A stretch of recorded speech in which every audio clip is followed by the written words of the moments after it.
Good evening, Trinidad and Tobago. Welcome to Plain Talk on this Wednesday edition. I am being joined tonight by someone from across the waters, a former Prime Minister of St. Kitts-Nevis, a man who needs really no introduction to the politically aware. He is Dr. Denzil Douglas. Good evening, Dr. Douglas. Good evening, my brother. Thank you for having me on your show, Prime Talk. Pleasure. Good evening to all of Trinidad and Tobago and the region. And to St. Kitts and Nevis, who I understand will also be And of plugged in. course, to St. Kitts-Nevis. The pleasure is mine. The pleasure is mine. Thank you for joining us. You are also a medical doctor. Is your specialty internal medicine? Am I correct? No, I did not specialize. I actually did my internship in Trinidad and Tobago at the General Hospital there. I'm just family physician, general practitioner. Did not No, specialize in internal medicine. I made a mistake with my notes. We're going to be joined by Dr. Terence Drew in a short while. That's correct. He is the specialist. All right. So He is. until Dr. Drew comes, how is it in St. Kitts Nevis? COVID-19 coronavirus has our full attention globally. How is it in St. Kitts Nevis? What's your numbers like? In St. Kitts and Nevis, at the moment, we have 14 cases that have been confirmed. We've not had any serious symptoms from these 14. 2 had been hospitalized. Their stay in the hospital was short, 3 days, and then they would have recovered and sent home. We've had, however, at one stage, we've had over 500 people in quarantine. And that number has been significantly reduced. And the number of people have been, what we would say, let off from quarantine. And we are still pending some more results, maybe about 30 or so results are still pending from CAFA. But generally, it would appear as if things are under control. Of course, today marks, I think, the 10th day of a significant lockdown, where over the last few days, we've only had 2 days to shop and do business with essential services, banks and pharmacies, etc. Tomorrow, we would have a lifting of the curfew. Curfew has been for 24 hours over the last 7 days straight. And once that curfew is lifted tomorrow and as well on Friday, then there's a complete lockdown again. And then it would appear as if there will begin a relaxation of the curfew and control in terms of movement of people so that we can better curtail the spread of the virus. Dr. Douglas, are your borders closed? Our borders have been closed, yes, for over 2 weeks now, since I think our borders were closed on the 18th of March. So almost a full month? Yes, we were closed relatively early, in the sense that... If you close the borders on the 18th of March, we're almost a full month. The incubation period for coronavirus, COVID-19, is 14, some stretching it to 21 days, but you are closed almost 30 days. 14 mild cases, no severe cases, nobody requiring ventilation, nobody requiring serious hospital stay, no deaths. You have no way for new coronavirus cases to come into St. Kitts Nevis. How do you justify shutting down the country and quarantining the people when there seems to be no need? Well, of course, I think these measures were precautionary. We know that the virus does not have legs of its own. For it to have been brought from outside into our country, it would have been brought in by people. And so there was a decision on the part of the authorities to close the borders. Of course, some people felt that the borders were closed relatively late, but still, as you are saying, they appear to have been closed relatively early. And this was absolutely necessary because there was a tremendous concern that the virus would come into the country. This is a tourist country. We depend heavily on tourism, both cruise and hotel-based tourism. And so, if you did not close the borders, then the chances are there would be more people coming in, especially from those centers outside United Kingdom, United States of America, those countries, and also in Europe, which we know had very high levels of infection from the virus. On January 31st, the government of Trinidad and Tobago, through the President of the Republic, declared legal notice number 34. Are you aware of that? No, tell me about it. Our legal notice that was proclaimed on January 31st, 2020, created a state of health emergency according to our constitution. I know we have similar constitutions. All of our constitutions are basically copy and paste of Westminster, yes? Yes. Legal notice number 34 is a very short legal notice. The first three chapters explains how the president comes to have the power to make a proclamation. The last two paragraphs is, and whereas Trinidad and Tobago has been advised recently by the World Health Organization of the existence of the 2019 novel coronavirus 2019-nCoV, a highly infectious and dangerous disease which is currently occurring in various locations around the world. And whereas the Minister of Health believes that due to the speed and ease of international travel, Trinidad and Tobago can ultimately expect the arrival of the 2019 novel coronavirus 2019-nCoV and the devastating effect on its public. Now, therefore, I, Paula May Weeks, President as aforesaid, do hereby declare the 2019 coronavirus to be a dangerous, infectious disease given under my hand this 31st day of January 2020. Now, the reason I'm asking you this question is because there is a CARICOM. Dr. Drew, good evening. We're coming to you in a minute. You just catch us in the middle of a piece of fire. Yes. Dr. Douglas, there's a CARICOM. Yes. Did the Trinidad and Tobago government alert our CARICOM brothers and sisters that we were declaring a health emergency on January 31st, 2020? Oh, that early? Yes. I We did see. nothing. We did nothing. We declared the health emergency. We acknowledged that a serious infectious disease was coming our way. My question is, did the Trinidad and Tobago government, who is the head of CARICOM right now? Which country has the seat? Barbados, Prime Minister of Barbados is the current chair of CARICOM, and the St. Kitts-Nevis Prime Minister is the lead head on health matters, which includes, of course, the pandemic that we're now experiencing. Is there a WhatsApp group, an email thread, something on Facebook that all the leaders get together and say, yo, this coming, what we doing? Well, there is the practice of the Bureau where the three heads, that is the current sitting head, the head that would have exited before the current one, and the one that is incoming, they usually can come together, exchange that kind of discussion, and then can ask the Secretariat to take certain specific actions based on their discussions. So something like this really should have been discussed among the three heads, the outgoing, Doctor, the current, the incoming. a highly infectious and dangerous disease that is bringing devastating effect to the public health of Trinidad and Tobago will most likely be bringing it to St. Kitts, Nevis, Barbados, Grenada, and all of the countries.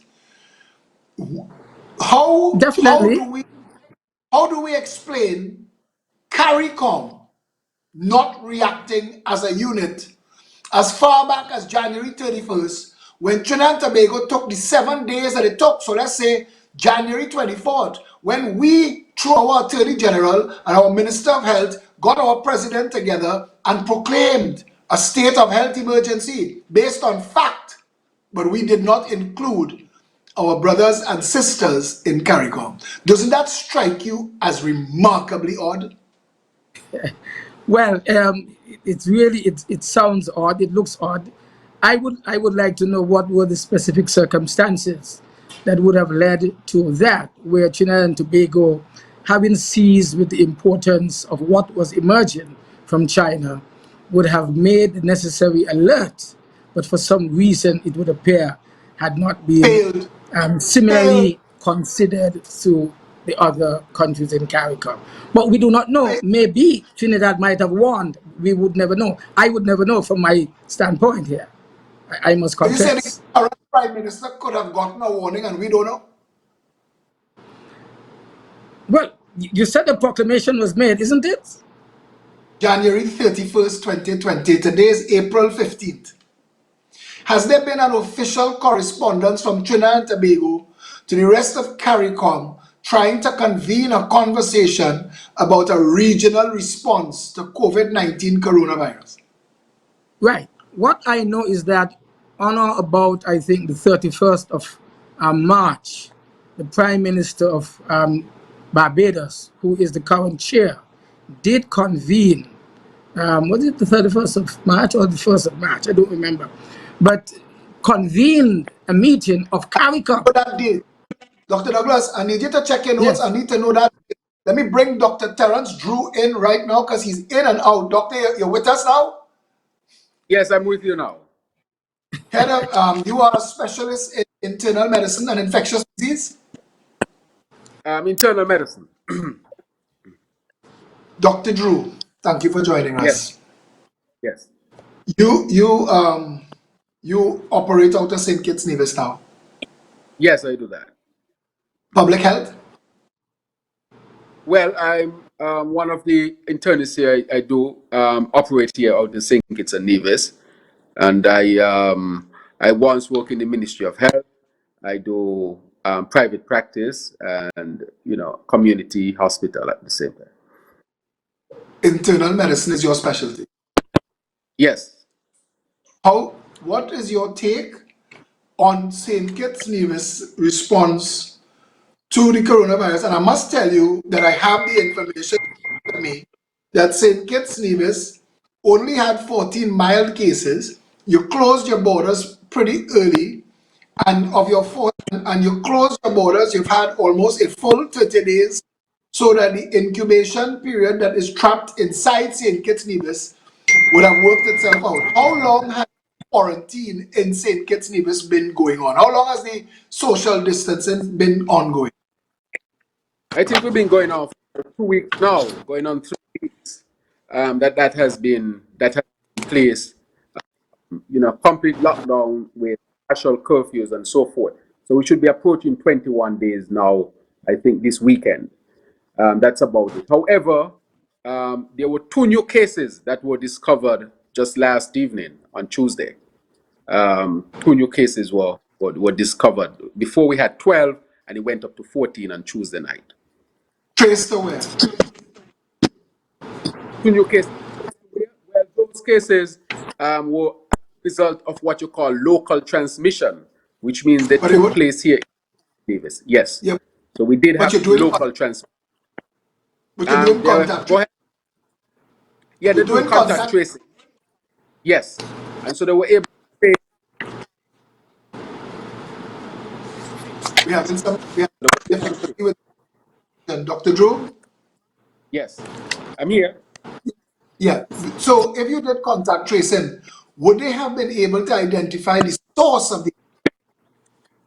Yes, they would have been. Well, one of the cases they were able to connect to somebody who was already positive, but another case reported that that person was connected to somebody who was suspicious. So I think some clarification needs to be made, and as far as that is concerned, I that have you had a 15. positive case connected to somebody who was suspicious. That needs some clarification.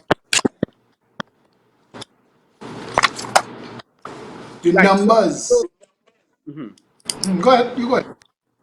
Right. So we had 14 cases here in St. Kitts and Nevis. For our relative small size, 14 cases is, if you were to extrapolate that to suit the population of Trinidad, I'm sure we can make the conversion. Our population is about total maybe 50 to 54,000 people here in St. Kitts and Nevis. And with 14 cases, you can calculate the rate. Our rate might be higher than Trinidad, so to speak.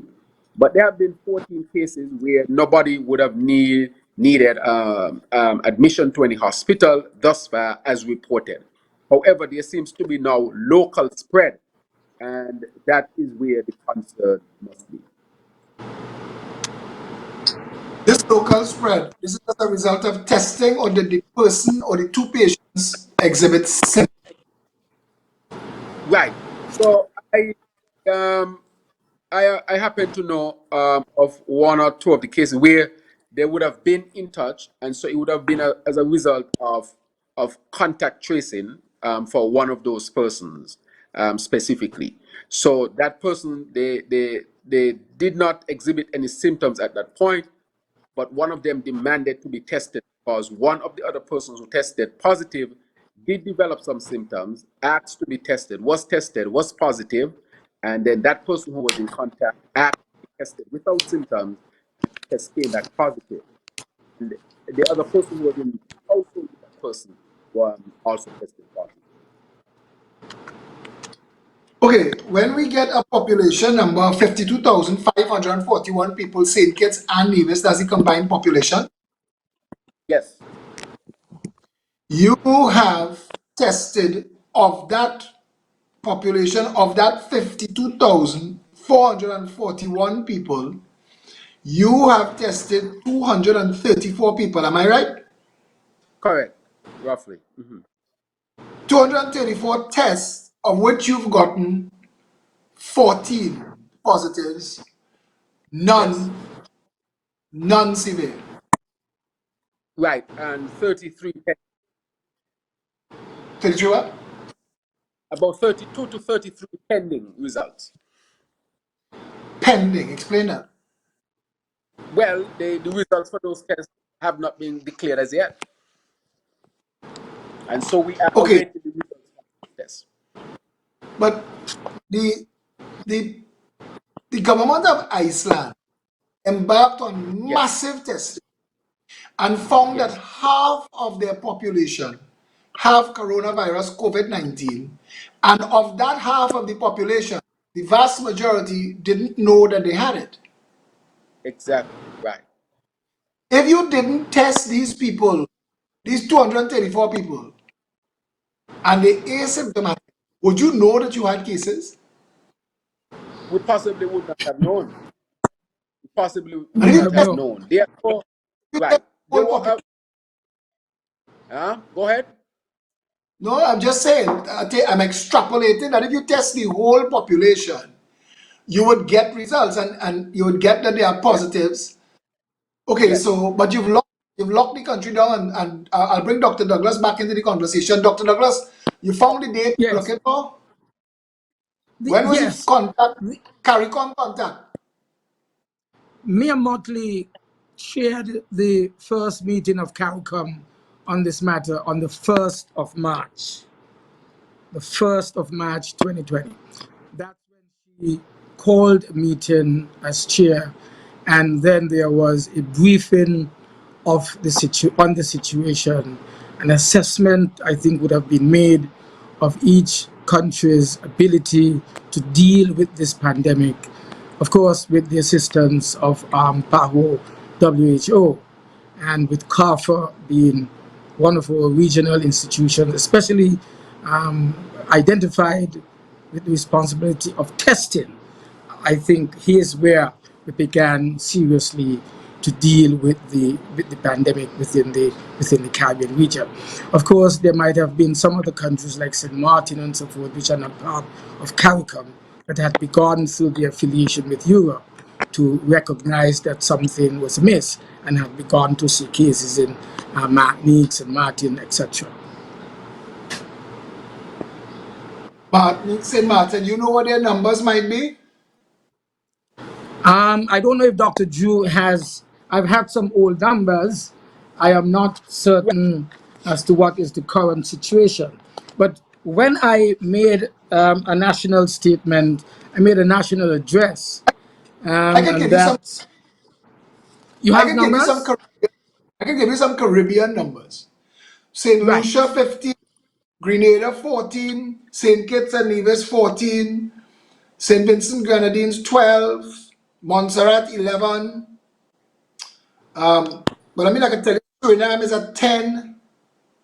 So the Caribbean's numbers, Angola is at 3, British Virgin Islands 3, Caribbean Netherlands 3.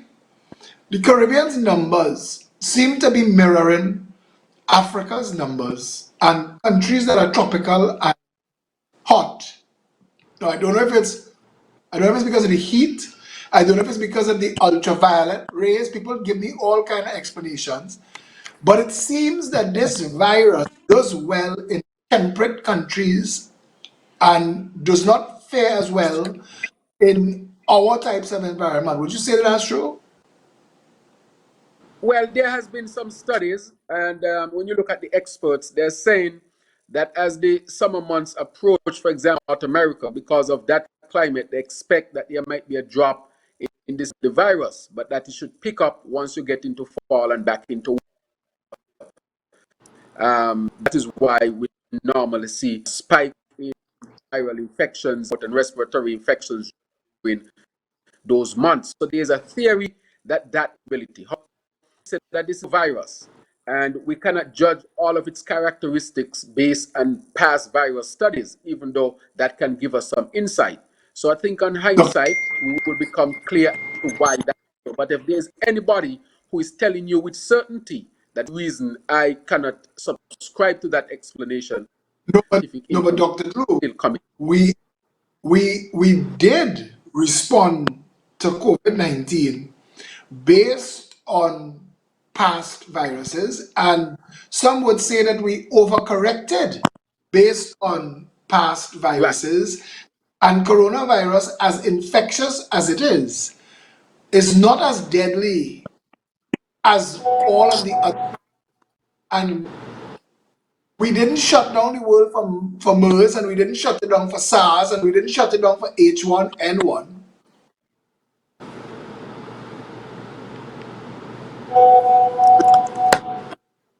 Economies are at I think there's standstill. some issue with. Can you hear me better? Yes. I don't know if there's some issue. Now, you said we did not shut it down for SARS and we didn't shut it down for H1N1. I will totally agree with that. Also, we have much more infections, and I think the history would bear us out with this coronavirus. It spread significantly in the world. Now, let me say something about the numbers that we are seeing. I know that possibly and most likely that there is much more testing that would be taking place in places like Europe and North America and so forth. For example, in St. Kitts, with a population of 50 something thousand, we have tested just 200 and something persons. And so I think at the end, when we start to do other type of testing, we would recognize for sure how many persons in St. Kitts would have been infected with this. And so because this is still a fluid situation, we still cannot say for certain how many are infected, how much would be the number at the end of the day. So I still think that there are still a lot of unanswered questions. But definitely in North America, Europe, and Asia, you can see that there is a great demand to test and test the population to fully get a Right. picture, to get a full picture of what's taking place and make the necessary decisions based on that. I have a lot of friends. I did my specialty in the United States, so I have a lot of friends who are working on the front line. And so I get a daily update from many of them about what is taking. So testing is what they are really going at this point in time. Yeah, but the more we test, the more cases we're gonna find. And I want to tell you, I have been following this, and one of the one of the strange things, because I hear my Minister of Health in Trinidad and Tobago talk about 2 million people with coronavirus, and I want to tell him, boss, of the 2 million people who have tested positive for coronavirus worldwide since we started testing, right now, of the 1,437,000 active cases, 1,386,000 are mild. Uh-huh. Are mild cases. That there are only on the entire planet Earth 51,160 serious or critical patients. Of the Right. remaining 644,000 people, 510,000 recovered. We've had 134,560 deaths to date. But the Hong Kong flu of 1970 killed 1 million people. The Asian flu of 1957 killed 1.1 million. Yellow fever in the 1800s. In 2009, swine flu killed 200,000 people. Is it that these outbreaks were isolated to Asia? I mean, Ebola was isolated to Africa, 11,300 cases, so that it didn't grind the world to a halt. But at this Right. juncture, Right. And they had Ebola, which it's an extremely infectious disease, but by the way it is spread, they were able to contain it inside a location with just a very few cases outside, reaching North America. I don't know if any Right. cases reaching, the Caribbean or the Americas. So they No, were I don't able to think. isolate. Right. Right. I don't think we had so any if And so cases in the because Caribbean. exactly, and so so if we because they were able had, to isolate quickly. when the You're world right, Dr. knew, Drew. Mhm. With Ebola, the strategy from CARICOM at that time, I was leading the CARICOM Right. heads of government on health issues. The idea was to contain it within Africa and not to allow it to get from Africa into the Caribbean. And so we did put in place a number of strategic plans to ensure that anyone tested and detected at our borders would have been sent, would have been properly managed or sent back to Africa or wherever that person came from. The idea here was do not allow it to get into our area because we were not prepared. The health system was not significantly prepared and developed to deal with Ebola at that time. And that no, was but 2014. Dr. Douglas, if you look at the one everybody is referring to and looking back to now is Spanish flu of 1918, 1919, for the Yes, comparisons, and Right. that killed between 50 and 100 million people, depending on who you talk to. yes. And like this virus, the Spanish flu would never have become famous were it not that it was taking place during World War One and that the soldiers were carrying it with them wherever they Returning. went. Yes, yes, But that they is were correct. carrying it all. There were 3 waves of Spanish flu. There were 3 waves. The second wave, which was the violent wave, was as a direct result of infected soldiers heading in every direction, including back to America. And this this flu here, half more than half the infection is 4 countries. And if the world had responded the way the world was supposed to respond and shut China down and contain this in Wuhan province, we would be talking about 20,000 people dead on a byline in the news. It's so much.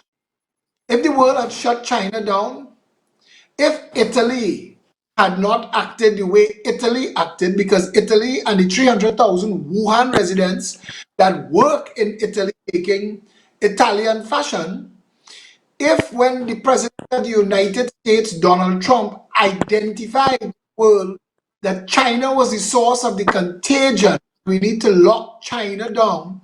If Italy did not react so foolishly and politically and create a campaign in Italy called I am not a virus, I am a human being, and the mayor of northern Italy encouraged the citizens of Italy to hug a Chinese person today. And all of this is fact, and all of this you could find. And in Italy, of the 5 leading causes of death, 3 are respiratory reasons: ischemic heart disease, lung cancer, chronic obstructive pulmonary disorder. Those are 3 of the 5 leading causes of death in Italy. 99% almost of the people who died were above the age of 80. But you sent people out in the street to do the opposite of social distancing. You sent them out to find infected persons and hug them and take the infection home to your elderly parents and grandparents. And Italian people, like Spanish people, like French people, are very physical in their affections. France, Spain, Italy have skewed the numbers. I can't give you an explanation of what's going on in America. There are 644,000 people infected right now. If you tell me somebody went into America with Ziploc bags of coronavirus and was sprinkling it on every corner, I wouldn't doubt it, because nothing in the world experience explains what's going on in America. And all of this is But fact. I think the Right. So suggestions what's going are on?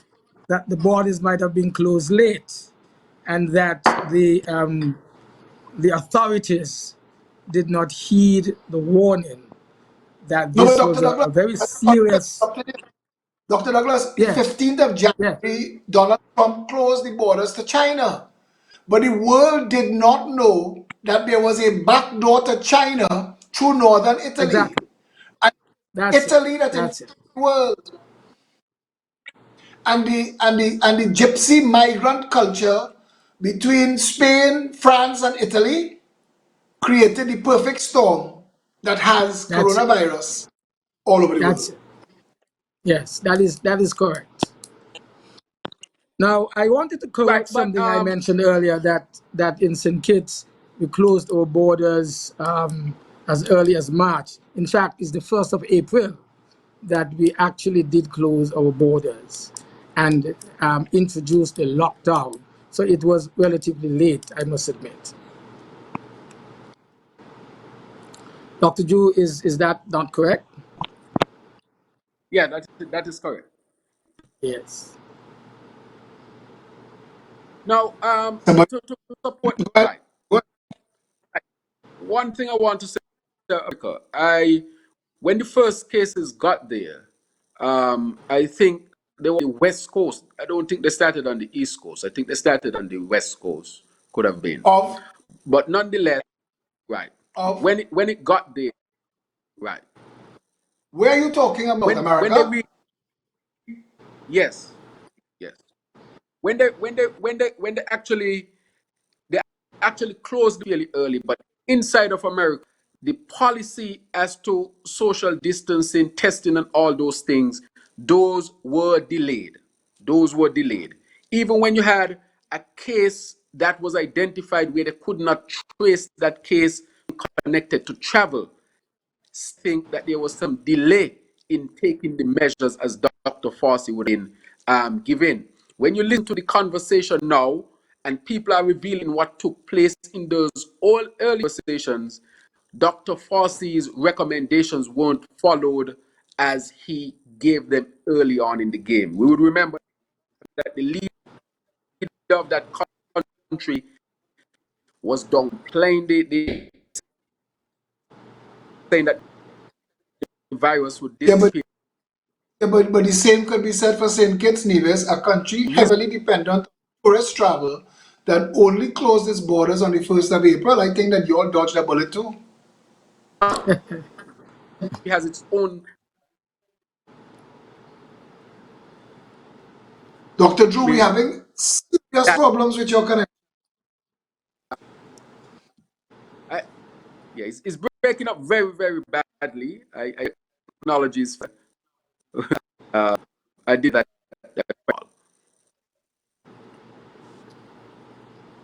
Dr. Douglas, what were Yes. the protocols put in place? St. Kitts and Nevis, you were the man in charge of responding to the HIV epidemic.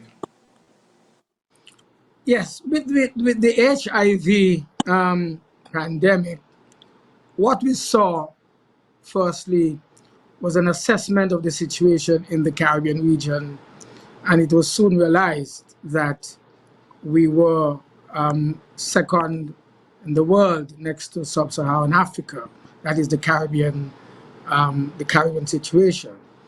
And based on that situation, we took a political leadership decision that we had to do something in the Caribbean, not just leaving it entirely up to the health ministers, but the heads of governments themselves became involved in addressing this pandemic as it was unfolding.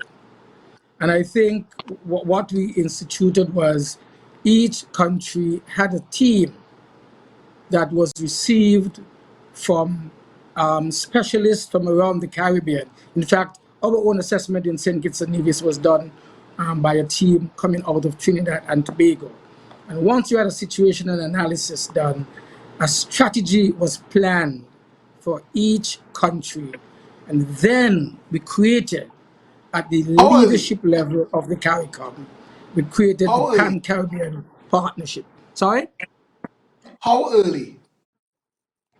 That was relatively early in the HIV/AIDS pandemic. As soon as we recognized where we were on the international spectrum, that we were second to sub-Saharan Africa in terms of the incidence, the leaders got together and we decided that we had to do something. And of course, you needed financing. And one of the things that we had to do was create the Pan-Caribbean Partnership, brought in a number of international partners to support us in the Caribbean.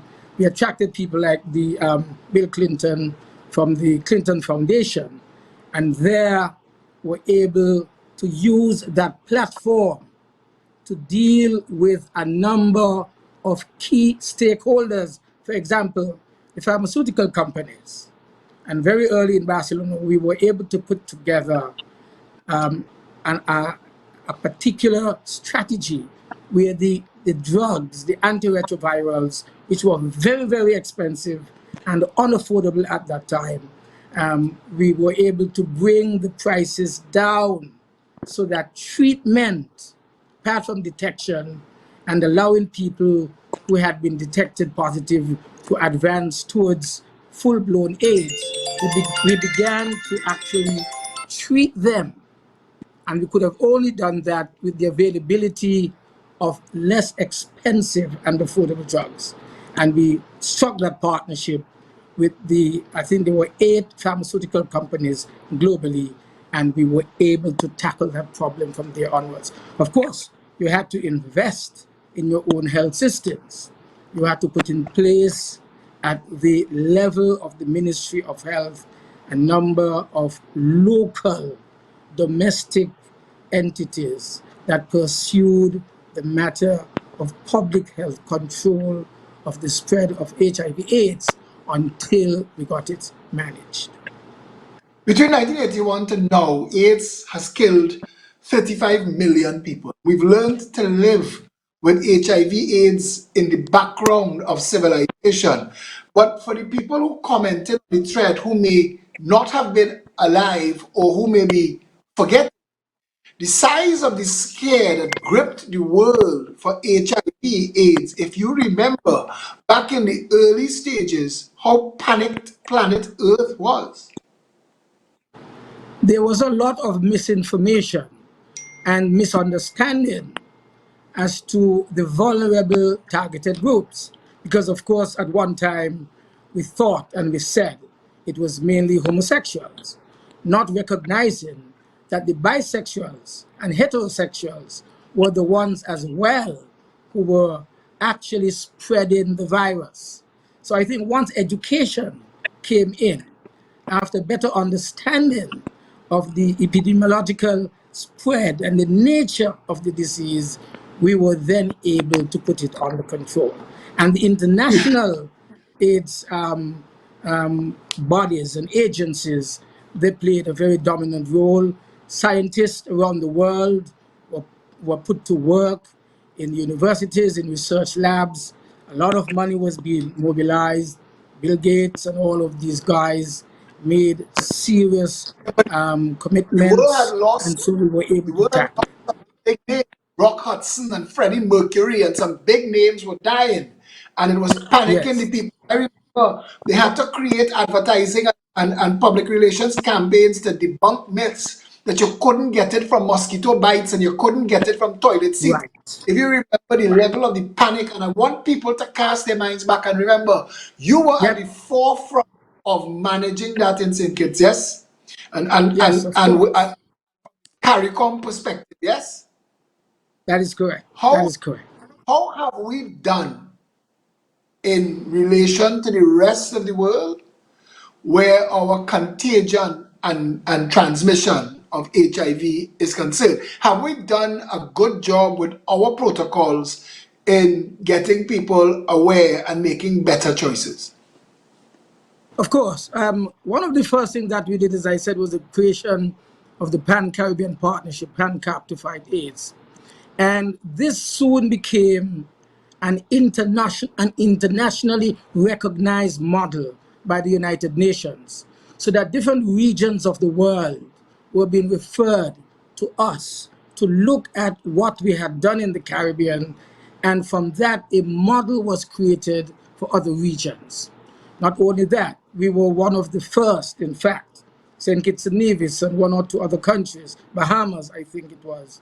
We were maybe the first two, maybe Trinidad as well, were the first few countries in the Caribbean and in the world to eliminate mother to child transmission. Because I remember, remember we that. discovered that the mother was actually transmitting the virus to her baby, and children were being born, unfortunately, with this virus. So, with our very, very strong pharmaceutical support and treatment modules, we were able to eliminate that transfer of the virus to the baby. And so today, we are having children being born free of the virus of parent, the mother, who is in fact infected by the virus. So that has been a tremendous achievement globally, I must tell you. Absolutely. And I want to ask other questions one of the questions that nags me is why we do such a terrible job integrating the region and acting on important issues as a Caribbean basin, as a CARICOM, as a Caribbean region. Why is it so difficult for us to stop being big fish in little ponds and leverage our strengths and our synergies? Why is it so difficult? Well, I think, as you mentioned, individual egos. But when you have something as serious as this pandemic, when you don't have to go anywhere to actually get the virus, if by a simple handshake or a simple touch of the face and so forth, it can be transmitted from someone who is infected, then you must understand that there is need for us to have a regional approach to this particular issue. We have done it before with HIV/AIDS. This is much more deadly, in my opinion, to HIV/AIDS. And we should therefore come together and have a concerted regional, international approach as to how we will manage this particular pandemic. And this is not too late. I would urge very strongly that CARICOM, the leader of CARICOM, and the lead spokesperson for CARICOM, the Prime Minister of my own country, get on top of it as quickly as possible. Bring all of the partners and the players and the stakeholders together. Bring civil society, the government, Dr. the Douglas, opposition together, and bring it a is voice with a common strategy. it is sad that you have to be saying that on the 15th of April. It's sad that you have to be saying that now. And I want to ask you, we have we have regional issues that should be tackled with regional might that we don't. And because we don't, they are allowed to prosper. I'm speaking now the drug trade and drug trafficking through Caribbean territories. Trinidad, for its part, has shipped billions, plural, of dollars of cocaine. We've intercepted billions of dollars worth of cocaine. So that accounts for what we found. We have no idea. I remember there was an article written in the Wall Street Journal by a member of the DEA who said more marine craft passed between the South American mainland and the Caribbean than were involved in the Normandy invasion. Why haven't we as yet? And I want to ask you this: Do you believe that narcotic corruption is responsible for our failure to act as a region to end drug trafficking through the Caribbean? I think that corruption definitely would play a part. It is not only, I would emphasize, corruption of government officials, but corruption at all levels of the spectrum. Mainly because the enticement, the corruption enticement is in fact lucrative. And unless we are able to put proper systems in place, unless we are able to clearly understand what it is that will drive an officer to corruption. Is it because his salary in the public service is relatively low? Is it because his own aspirations are not being met as quickly as he would have hoped to? These are really some of the social ills that confront us as human beings. Is it our own innate nature and character? Is it part of what has been biblically described as greed and so forth of mankind? So we have to Yep. look into So these matters to determine. greed Yes. have, greed have roots. I mean, your country is your country is relatively successful. I mean, based on income per capita. What is your exchange rate? What currency do you use? We use the Eastern Caribbean dollar, the EC currency, And and what is it the exchange? is 2.7, $2.70 Eastern Caribbean to $1. That's a very good that's a good exchange. And What it is has your been like that since the 70s. Very, very stable, very strong. and what is your cost of living like compared to what does what would you say your prices of basic items, things to make a life? Can the average person prosper in St. Kitts and Nevis from hard work and be able to have a relatively good life? Well, minimum wage here in St. Kitts and Nevis is among the highest in the Eastern Caribbean. And minimum wage here is just about 360 EC dollars, a little over 100 US dollars. Now, the cost of living in St. Kitts is considered relatively high, mainly because a lot of what we eat is imported and imported mainly from North America. We do not, and we have not really advanced the investment in agriculture, especially as we're talking today of food security. That has not yet been realized. In fact, that is one of the Doctor, areas that I believe doc- will have to receive new investment after this COVID-19 pandemic would have it won't. um, It would have won't. ended. It won't. It is a But stupidity of epic proportions that 2020 we still talking food self-sufficiency.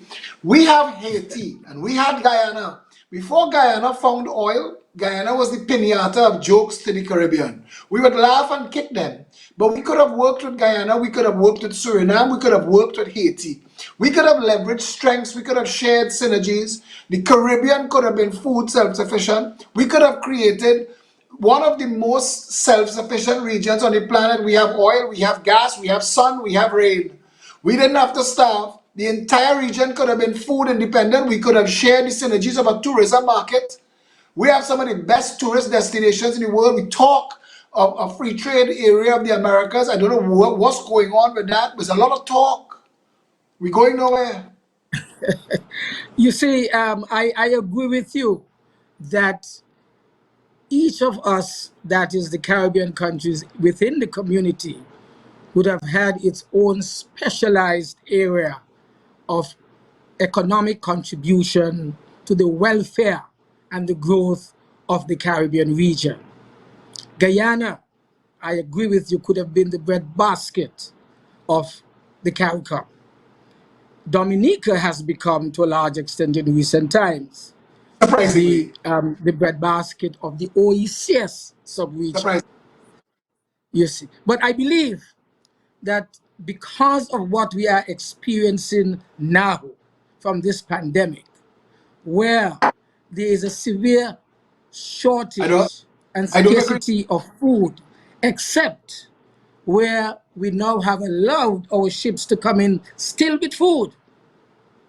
Even though we are saying we are blocking transportation because of not wanting to starve ourselves, we have agreed for the ships to still come with food. And I am saying that the time has come for us to seriously consider and move on investment in the agricultural sector, especially making tangible contributions in investment in plant medicine, because the very plants that we are speaking about today of strengthening our immune system, they are here in the Caribbean in Dr. Douglas, abundance. Dr. Douglas, we shut down Caroni Limited. We have enough land in Trinidad and Tobago pushing up razor grass and cineplexes that we could be feeding the whole Caribbean. Trinidad and Tobago was a net food exporter up to the 70s. Cocaine dollars have ruined politics and governance in the entire Caribbean. I want to quote somebody to you. I want you to tell me if you remember this quote. You try with a federation, the whole thing end in confusion. CARICOM and then CARIFTA, but somehow a smelling disaster. Mr. West Indian politician, I mean, you went to big institution. So how come you can't unite 7 million? Black Star, Caribbean man. Dr. Black Douglas, stallion, Caribbean man. I agree with you. And those are the realities that we face. what makes you feel if Because we come at out all of this levels of tomorrow, the Dr. society, Douglas, if the Caribbean come out of this tomorrow, we gone back to KFC and McDonald's. I would hope not. I would really hope not. Because And this yet, has not been an easy experience for us today in my country because of what has been imposed. People are going to bed at nights hungry, empty bellies. The stimulus package that the government has been saying is available to the people for the last 3 weeks has not yet reached their bank accounts or into their hands. it's So not people just you. don't have food. It's Sorry? not just that is the But that's Caribbean. the whole point. That is why I'm saying it's happening in the Caribbean region as a result So, of this pandemic. Dr. Douglas, I don't want to ramp us up because I feel we're gonna start a fight. Listen, if we if we squandered so much important money from all of these islands buying overpriced food. In Trinidad and Tobago, there's a supermarket chain called Price Mart. And Price Mart sells something called kale for $45 that we grow the exact same thing in Trinidad that you could buy for 3 in the market. And the grow and sell for 3 in the market can't get into Price Mart. Because Price Mart not going to make the profit that they're making on a $45 package of kale. How do we get Trinidadians to understand And Caribbean people, I'm sorry, how do we get Caribbean people to understand the value of their labor and the value of their consumption in shaping the region and taking us forward developmentally into the future? How do we do that? Maybe we need emergencies of this kind to jolt us into the realization as to how we really should live. And that is why I'm saying that there is a new normal that is within our grasp beyond COVID-19. There must be new realizations, new goals, changes must be made. We have to do things differently. And doing things differently must mean sustaining our own development as a people and as a region. That's what I think we can get out of this from the Dr. positive side. I would believe you. I would believe you and I would sign on with you wholeheartedly if I could see Caribbean governments treat with their poor and their homeless with compassion and care. We treat people with mental illness like a stigma and a joke. We do not tackle drug trafficking. We've had in Trinidad and Tobago a Scott drug report that identified all the major players, and they were so powerful they were able to block it from being laid in the parliament. Drug trafficking, white collar criminality, and in for some of these islands, racist, tribalist, colonial separation keeps us from thinking as one people under one flag and one people in a region. Because a Caribbean purchase, 7 to 10 million people strong buying, is different to us each going to the same supplier, 1,500,000, 52,000 at a time. And I put to you that if it were at all possible for coronavirus to have a silver lining, what you speak about, that alone could be it. I believe it is for us to create the opportunity. We are the ones who have been affected quite negatively. And there's no reason why we should not now become the beneficiaries of whatever good can come out of this pandemic. That's why I have a positive attitude and optimistic attitude towards this.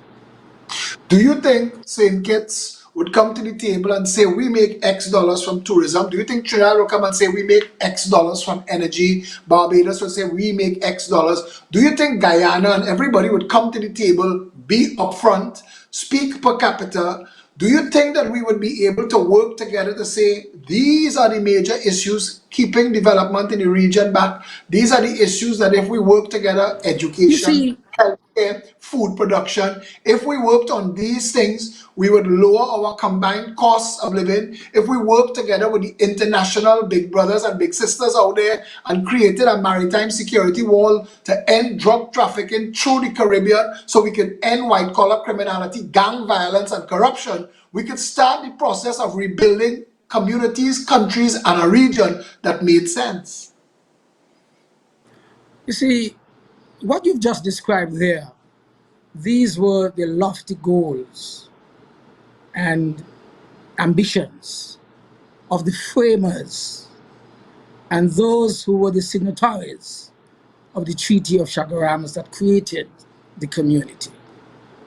But they must not be lost upon us, future generations of leaders and Caribbean people. It is for us to find within us the leadership that will take the mantle from where we have it and carry it forward. That is why in St. Kitts and Nevis today we speak of a next gen SKN team of leaders who we believe will see the world in a totally different sphere as to what those in the past generation would have seen it. Dr. Drew, in fact, is one of the members of the next gen SKN team. Gentleman, specialist in medicine, but who has dedicated himself not only to ensure that there's wellness generally within the human being and the body, but within the greater body politic and the Caribbean political sphere to advance us as human beings and as people. There's a new generation of leaders who can take this mantle forward. And I look And I want forward to that. and I want to say to you, because I am not a cynic, I am the eternal optimist. But we are so bogged down with fake bureaucracy. Our people walk around thinking that these laws and these constitutions and these rules are carved in stone, handed down from heaven, that we don't have the authority to fix our countries and our region to reflect the best well-being of all the people. And I think that that's where it needs to start, from the bottom up. This approach has to be a rising tide that lifts all boats. If we can't include Haiti and Cuba, we can't even start the conversation. We need to actually be able to look at all of the countries in the Caribbean and give them the power of being one of many together. Dr. Douglas, it was an immense pleasure speaking to you, and I look forward to more conversations like this. I want to give you an opportunity to have your closing comments, and you can take as long as you need. Well, I just want to say that this conversation is taking place because we recognize that the Caribbean is seriously challenged by this pandemic. We must never ever believe that we would have been overwhelmed by this. The Caribbean spirit is a spirit of survival. We know where we came from. We have survived. And I believe the next generation of leaders at all levels in our various countries, once they would have adopted that positive spirit, we educate our people, we ensure that there is investment being placed in the right areas, we shall survive. This pandemic, it shall pass, and the Caribbean people will survive, will live and go on and enjoy our calypso, our reggae, etc. in our countries.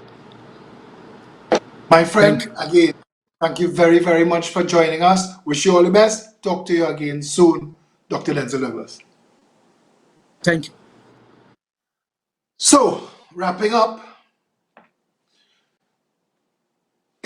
I mean, let me give you the rest. You say that the Federation was imported quite from England, and you're going and form a Carifta with a true West Indian flavor. But since Carifta started running, morning, noon, and night, all I hearing is just money speech them prime ministers giving. But I say no set of money could form a unity. First of all, your people need their identity. And I want to tell you something. This Calypso, Caribbean man, should be studied in university. It should be taught in college and convent in high school. Trinidad and Tobago don't know where it's going. He said that in the first, where he said in the third verse, if you don't know where you come from, how you gonna know where you're going? Yeah? And that is the truth.